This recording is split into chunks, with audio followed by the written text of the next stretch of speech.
So I had been around 9 to 10 years when this happened. In October of 2006, a mother of 2 kids that I went to school with, she'd gone missing on one of the bike paths that ran through our town.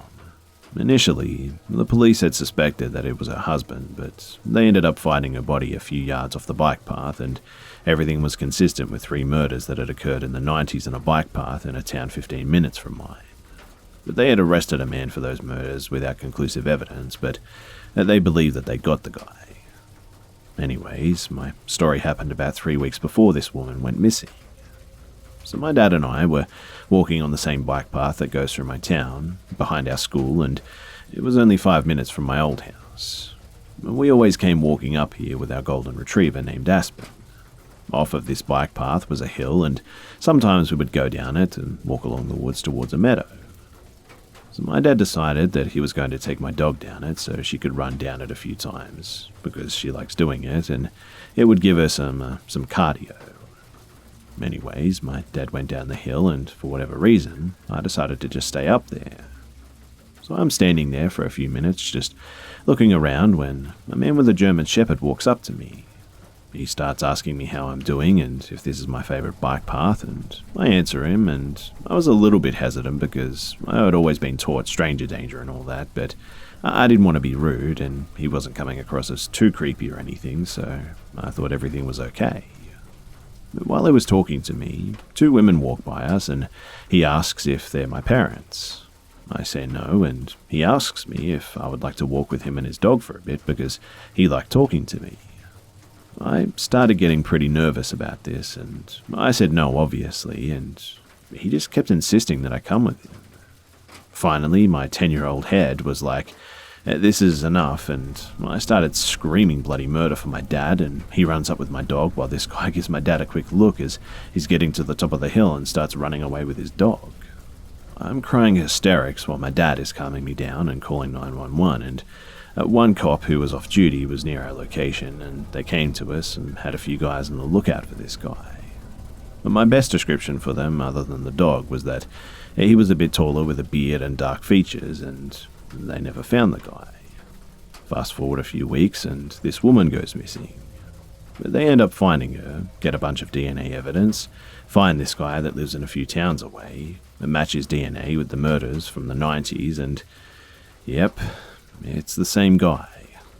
He killed this woman and those other women, and he just lived an average life with a wife and kids and everything. No one ever suspected him of doing it, and the guy that they had arrested in the 90s was released and given tons of compensation. When they released the guy's face on TV, you can probably guess who it was, right?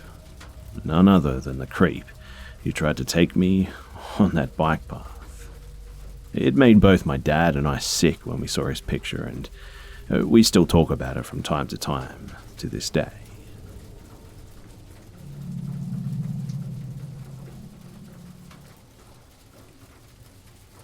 So this happened about 5 years ago when I was 14 and my sister was 18. My dad is an avid fisherman who loves fishing in the middle of nowhere, simply because there aren't any other people around. For this particular fishing trip, he went up to a state park in Georgia, a couple of hours from where we lived. After about an hour down a mixture of dirt and gravel road, we arrived at a pretty large clearing where we parked. We got out and walked down a hill to a small waterfall with a pool of water at the bottom.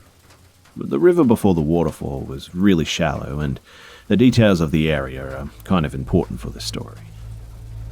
So, when we arrived, we had lunch by the river and we started fishing. We were there for about an hour when I started to get bored and went back up to the car that was parked nearby for some water. On my way back to my dad, I noticed a man standing just behind the tree line of the clearing, about 30 feet from our car. Thinking it was a bit weird, I hurried back to my dad and I told him. By the time I told him, we all looked back and the guy was already standing above us on the top of the hill. This man also gave us all just a really weird vibe from the start. He was in his late 20s and stood at about 6 foot. He wasn't an overly broad person, but he was far taller than my dad. He was dressed in an army uniform, although it honestly looked like a Halloween costume. The most noticeable part about him, though, was the machete that he was holding. My dad, remaining calm, started to strike up a conversation with him and asked if he was fishing here too. But the man just stared at us for about a minute before answering that he was waiting for his friends to come by in a boat so that he could pick them up. Now, mind you, he had no car with him, no trailer, and he was at the base of a waterfall, which all obviously raised suspicions for us.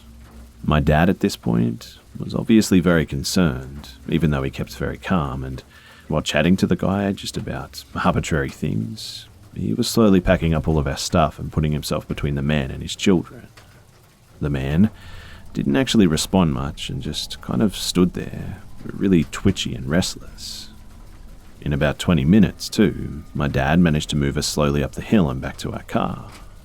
When we started making motions to leave, however, the man started getting aggressive. He suddenly started talking about his time in the military and how his high school sweetheart left him for another person. His eyes got really wild after mentioning his ex-girlfriend, and he turned his attention to my sister. He started yelling about how women were awful and would always be unworthy of a man's attention, all while leering at my sister and stabbing the ground repeatedly with his machete. At this point, my dad decided that we needed to go and motioned for my sister and I to just get in the car before he followed and locked the doors. We got out of there in a hurry as the guy just watched us leave before going back into the trees.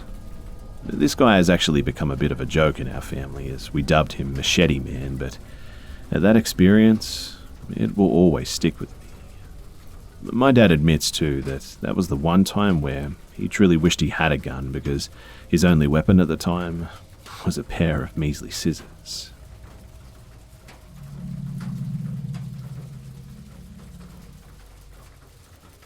Alright, so a little disclaimer first. As a medical professional in the emergency field, I get to see a lot of mental illness when treating my patients. Well, all of us do, in fact. And sometimes I cannot help but be a little bit spooked by what some people say or do. I keep a straight face and treat everyone with the utmost respect, but I still can't help but feel a little creeped out. This happened approximately 1 year ago. My partner and I respond to a residence for a child not acting right. Entering this family's home, this approximately 7-year-old boy was sitting on the couch in no obvious distress.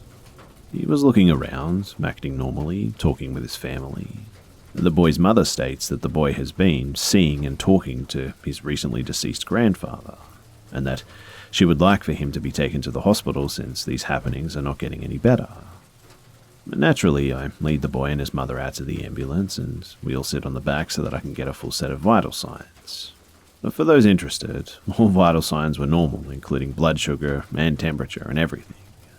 As I'm taking the boy's vital signs and asking him questions, he takes his eyes off me and looks towards the back windows. All of a sudden, the boy smiles like he sees someone familiar, and he waves at whatever it was. The boy says that I was hoping you'd find me here, sit next to me, and he points to me, and I feel the hair on the back of my neck stand straight up. Now, in between what seemed like casual conversation between the boy and this imaginary person, I was asking the boy questions about what was being said. But what does your friend look like? What is he saying? And he doesn't answer me. Finally, I ask, can I talk to him? And all conversation stops, and it just gets really quiet. The boy looks scared now, and he says, no, please, just leave him alone. He's just curious. The boy looks over at me and says, no, he doesn't want to talk to you. He says that he hates you. The boy looks back over at the empty seat next to me and nods his head like he was agreeing with what was being said. I look over at the boy's mother like, what the heck, and her eyes are huge with fear. Finally, the boy says, Grandpa, why do your eyes glow like that? Oh, okay, bye. See you later. The ambulance started its transport to the hospital at that time, and the boy looked back over at me and didn't say one more thing to the invisible person. And it was like all normal conversation from here on out. When asked about his imaginary friend too, he just said that, oh, it's just my grandpa, and he said that he couldn't go any further. Kids say the darndest things, hey?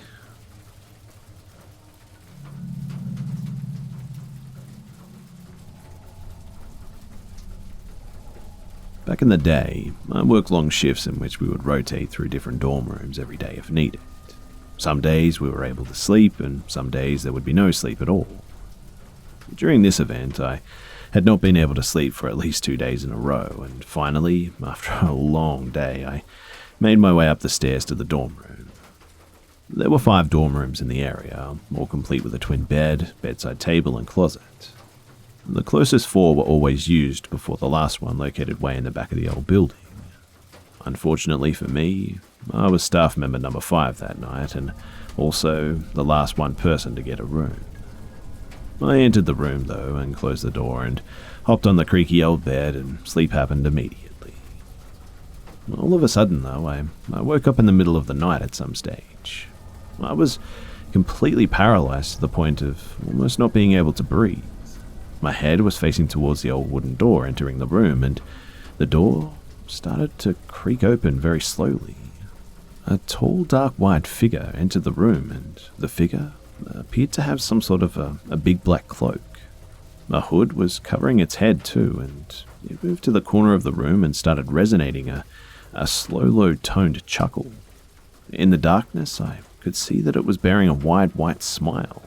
And then it said, finally, someone new. And it started coming toward me, continuing to chuckle, and I could feel it lay on top of me, making it even more difficult to breathe. It felt so heavy and cold on top of me, and I could even feel the sharp black fabric on the back of my neck and arms. My heart was racing so fast at this point, and finally, after what felt like forever, it got off the top of me and stood back up, and it walked back through the open door whispering, "Come back soon," ultimately disappearing from sight. I woke up that morning thinking that was the most messed up and realistic dream that I've ever had in my life. I looked up towards the door and I realized something. The door, it was open. Rationalizing it with myself, I assumed that maybe somebody opened it last night by accident or something. I walked downstairs and I just made myself some coffee. One of the other employees made their way into the kitchen and sat down at the table, and I told her about my crazy nightmare or sleep paralysis episode or whatever the heck it was, and as I progressed through my story, the look on her face became just more and more concerned. Finally, when I finished my story, she explained to me that the same exact thing happened to her in the same room a month prior. She described the dark figure perfectly, from the black cloak with the hood to the wide white Cheshire-ish smile. Finally, another older employee entered the kitchen, and he had overheard some of the conversation prior, and he filled up a cup of coffee and sat down at the table, and he said, "So you found out why nobody sleeps in the old room. We've all made that mistake once."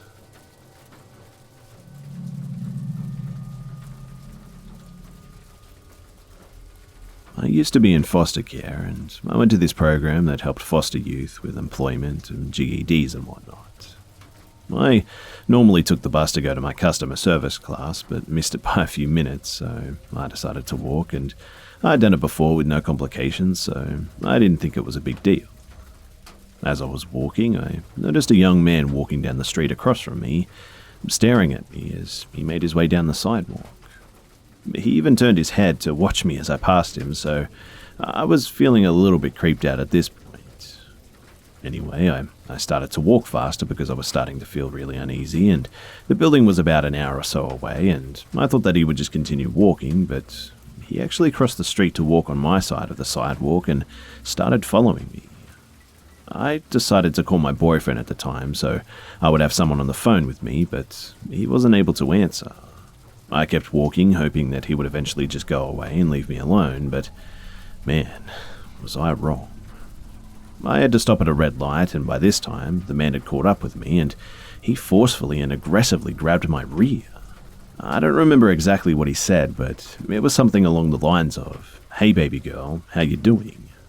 I felt like I wanted to throw up, and I remember getting really angry and spinning around to face him, and I said, "Don't ever touch me again, you creep." The light turned green, and I basically started jogging away from this weirdo, and he just kept following me. I pulled out my phone again to call one of my friends this time and asked her to stay on the phone with me, and there was a small tunnel that I had to walk through coming up, and this is where I started to feel really scared because I would no longer be visible to the public and I still had this weirdo following me. And after I exited the tunnel, the guy practically ran up behind me and pinned me against the wall, rubbing himself against my butt. I remember screaming at the top of my lungs for him to let me go and squirming around like a fish out of water before he finally released me and just threw his hands up in defeat before walking away. My friend was on the phone the whole time this happened, and I informed her that I was going to call the police.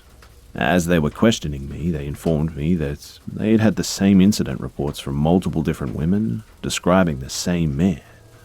He was arrested, and I'm not sure if he's out now or not because I moved out of state.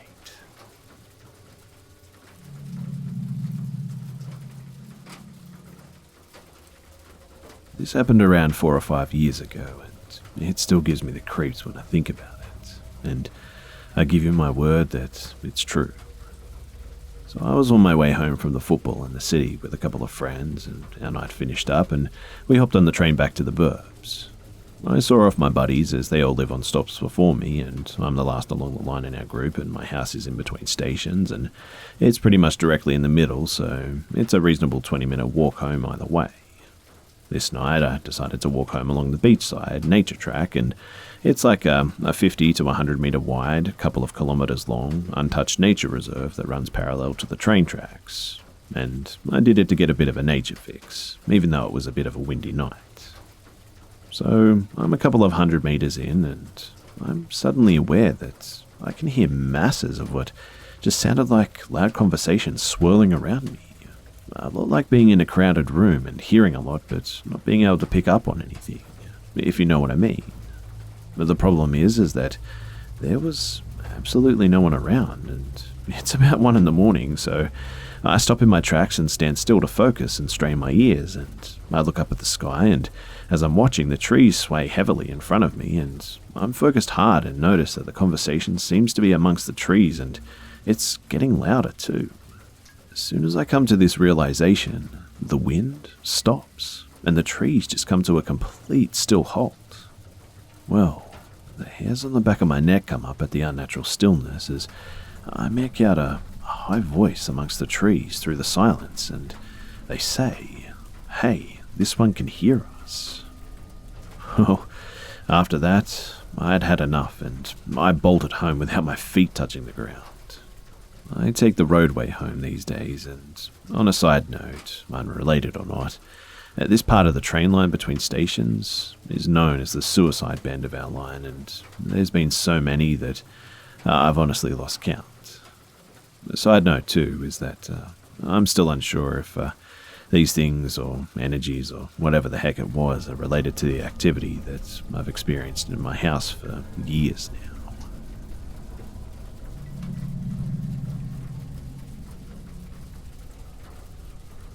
So 2 days ago, I was with my friends at a party. Everything was going well, and it was a bit boring for me because I can't actually drink. I have stomach problems. But nevertheless, we had some fun, left the party early, and went to a friend's house to chill. After a couple of minutes, I heard some of his friends came in to join us. Several hours passed, and because it was getting very late, I actually wanted to leave to go home, and some friends of his decided to take me home in the car, and before we reached the car, we saw several men out in front of the car. Many who obviously looked drunk, but I wasn't expecting any kind of trouble, so as I walked past the car to get to the back seat, waiting for the owner to let me in, a man approached me from that group and told him to get inside the house because he was needed by someone. It appeared to me that the owner knew this guy because he did exactly that without opening the car or telling me anything. I just kind of stood there for a couple of seconds and then decided to walk back into the house to see if he's still willing to take me home or if I should just go home on my own. I actually had my driver's license suspended due to an accident a few years ago. So I went into the house and couldn't see the owner anywhere and said goodbye again to some friends while I was thinking of my journey home because the public transport at that hour doesn't really work. It was about 4 a.m, I think. I live in Eastern Europe, by the way, and I don't know if in the US the public transport system differs. But In that same time, a man that was outside apparently walks in the house with two more guys, and it actually catches my attention this time. He had medium brown darkish hair, slim with loose clothes, very common looking. That wasn't the thing that caught my attention.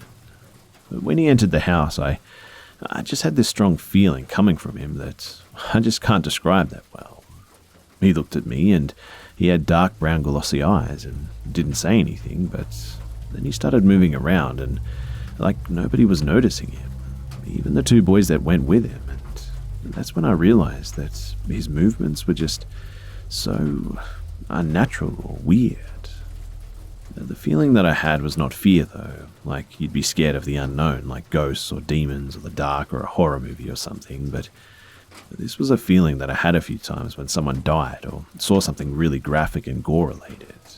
Kind of like a really dark disgust, and my brain just rewired in a way like I suffered a real psychological trauma or something. Anyway, he looked at me intensely, which at the time seemed like a really long period, and I just couldn't move. I now remember opening my mouth halfway and just kind of staring back at him, eyes wide open, and fixated my vision at him, but didn't want to make eye contact with his eyes. Subconsciously, for some weird reason, I think I told myself not to look, and he never spoke a word, and nobody else ever acknowledged him. He just went straight for the door after making those rounds in the house, and for a second he just stood under the door entrance and turned his head again to look at me. And he was completely pale white, and in a way that just kind of evoked the same feeling in me as before. And then he just left. I tried to gather myself and tell myself that there was nothing wrong and that the person was just someone my friend knew and just came into the house, and it was just kind of coincidental that nobody noticed him. I honestly forgot about the whole thing while I was outside walking in the freezing snow, feeling sleepy and tired, until I saw him again near a closed travel agency building, and he was ahead of me, leaning against the glass walls. He didn't seem to notice me, but I knew then that it was definitely him. I switched sides on the sidewalk to get some distance, and with one eye looking over in his direction. He noticed me halfway and kind of smiled shortly, and I couldn't see his face better because of the snow and the distance, but I noticed his mouth was a deep red, almost bloody, and after I saw that, I picked up the pace, worrying that he might follow, but he just stood there. And shortly after, I was out of range and I was on my way home. Now, I tend to smoke a lot, and I had this irrational fear when I got home, and I lit up some cigarettes with my window open, and I thought that someone might come in, and I was thinking of him specifically. Though I do live in an apartment on the 15th floor. But nothing happened, of course, and eventually I went to sleep, and that was it. To this day, though, I remember vividly the same feelings I had when I encountered this man, and I just can't shake it up. I know that this is going to sound a little bit crazy, but I guess the only one word that comes to mind when I think of him is a sort of vampire. Though, strangely enough, it's not from any book or fiction or myth that I know of. But that's honestly kind of what he looked like. I could tell myself that this is nothing out of the ordinary, but the experience that I went through was anything but ordinary. It's kind of hard to explain why this whole situation was so odd, but the fact that he walked around the house and everyone just kind of ignored him and no one even saw him was just weird. And then walking past him and him having all this blood on his mouth, I can't ignore that, and subconsciously, I've given it all credence.